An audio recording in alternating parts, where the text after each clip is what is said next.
Bonjour à tous. Aujourd'hui, je vais commencer une nouvelle série concernant l'arbre de la connaissance du bien et du mal, que je vais appeler par sigle la CBM. Dieu sait que l'arbre de la connaissance du bien et du mal ne produit pas la vie, ne produit pas la justice, ne produit pas l'amour. Toute connaissance, toute sagesse, tout chemin, toute lumière qui provient de l'arbre de la connaissance du bien et du mal sont dénaturés, sont souillés. Dieu a mis l'homme dans un jardin où la séparation entre la lumière et les ténèbres avait déjà été faite. Dieu a mis l'homme dans un jardin où la vie et la mort étaient présents, mais séparés. Dieu a placé l'homme dans un jardin non clôturé, car Satan s'y trouvait déjà, exposé à la tentation, à la séduction, exposé à la mort, à un choix, exposé à la liberté de choisir, de désobéir à Dieu ou de ne pas désobéir à Dieu. Mais l'homme a compris le bien et le mal lorsque la nature du bien et du mal est entrée en lui. Adam et Ève étaient des adultes non éprouvés. Adam et Ève étaient des êtres de lumière dans lesquels ne se trouvait aucun ténèbre, mais inexpérimentés pour sauvegarder cet état. Si Jésus avait péché sur la terre, alors il n'y aurait plus en lui de séparation entre la lumière et les ténèbres. Alors la séparation entre la lumière et les ténèbres serait abolie. Alors la vraie vérité, le vrai chemin, la vraie vie, la vraie connaissance, la vraie justice de Dieu serait inconnaissable, souillée, dénaturée. Lorsqu'Adam et Ève ont mangé le fruit de la CBM, lumière qu'ils étaient se sont mélangés avec les ténèbres. La vérité, la justice, l'amour, la connaissance de Dieu s'est mélangée, dénaturée, souillée. La vérité s'est unie avec le mensonge, l'orgueil avec l'humilité, la bonté avec la méchanceté, la justice avec l'injustice, et de ce fait, les ténèbres étant de nouveau réunies dans la lumière, Dieu chassa Adam et Ève du jardin, car s'ils devaient manger l'arbre de vie avec leur nouvelle nature, ténèbres-lumière, ils vivraient éternellement avec une nature où la lumière et les ténèbres seraient réunies pour l'éternité. Dieu demande à Adam et Ève de dominer, d'assujettir, car s'ils ne le font pas, ce sont eux qui seront dominés, assujettis. Par qui? Par quoi? Adam et Ève, c'est l'insouciance de l'humanité, inexpérimentée face au bien et au mal, sans force, car facilement tentable et séduisable. Avant qu'Adam et Ève ne chutent, ils n'étaient pas comme Dieu, mais lorsqu'ils ont chuté, Dieu déclare qu'ils sont devenus comme l'un d'eux pour la connaissance du bien et du mal. La différence entre Adam et Ève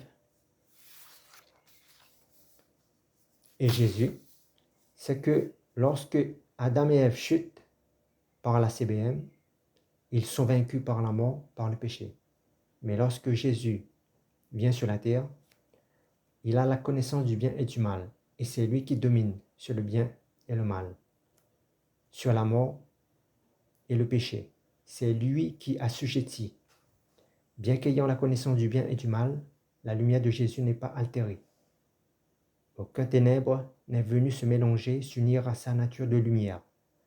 Mais Adam et Ève, ayant une nature de lumière au départ, lorsqu'ils ont eu accès à la CBM, ils n'ont pas pu garder la séparation entre la lumière qu'ils étaient et les ténèbres qu'ils ont consommées.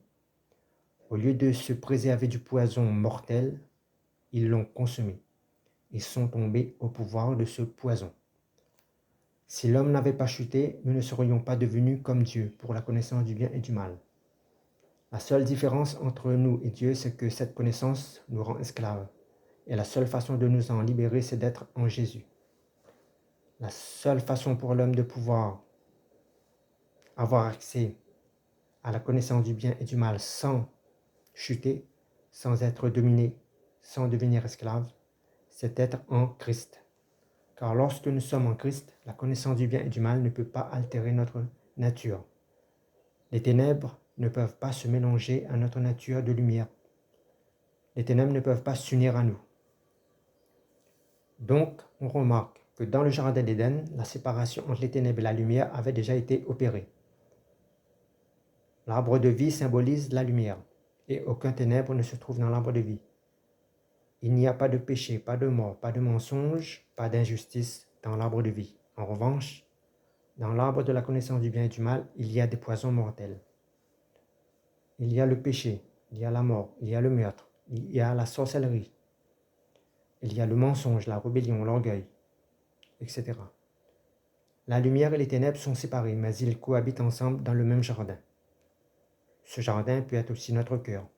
Mais si on choisit l'arbre de vie, même si l'arbre de mort est planté à côté de l'arbre de vie, il ne représente aucune menace pour nous, tant qu'on fait la volonté de Dieu, tant qu'on ne désobéit pas à Dieu.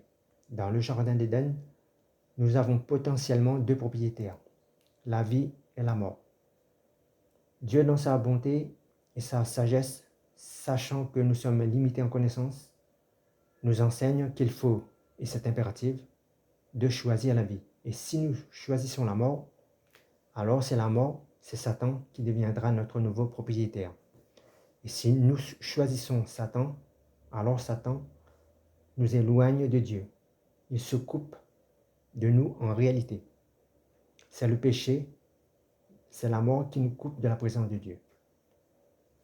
L'homme, par ses propres moyens, par sa nature, n'a aucun moyen de séparer lui-même en lui-même la lumière des ténèbres. C'est Christ en nous, c'est le Saint-Esprit en nous qui a la capacité d'opérer cet acte, c'est-à-dire de séparer la lumière des ténèbres. La mort et la vie peuvent cohabiter ensemble dans le même jardin, mais ne peuvent jamais plus s'unir, se mélanger, se fusionner. Si Jésus avait péché, la conséquence serait que la séparation entre la lumière et les ténèbres aurait été abolie. Si Christ avait péché, alors la lumière et les ténèbres se seraient de nouveau fusionnés, unis. Si Jésus avait péché, donc, Dieu aurait échoué dans la séparation de la lumière d'avec les ténèbres. Car aucun ténèbre ne peut se trouver dans la lumière. Car si c'était le cas, la vérité ne serait plus la vérité, la vie ne serait plus la vie, la justice ne serait plus justice.